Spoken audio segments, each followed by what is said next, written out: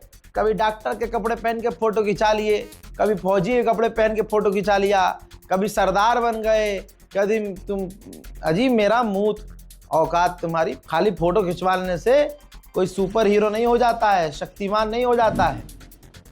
ये देखो शक्तिशाली किसे कहते हैं। ये देखिए ईरान के सड़कों पर पेज़ेश्कियान, ईरान के राष्ट्रपति, पूरी दुनिया में तारीफ हो रही है।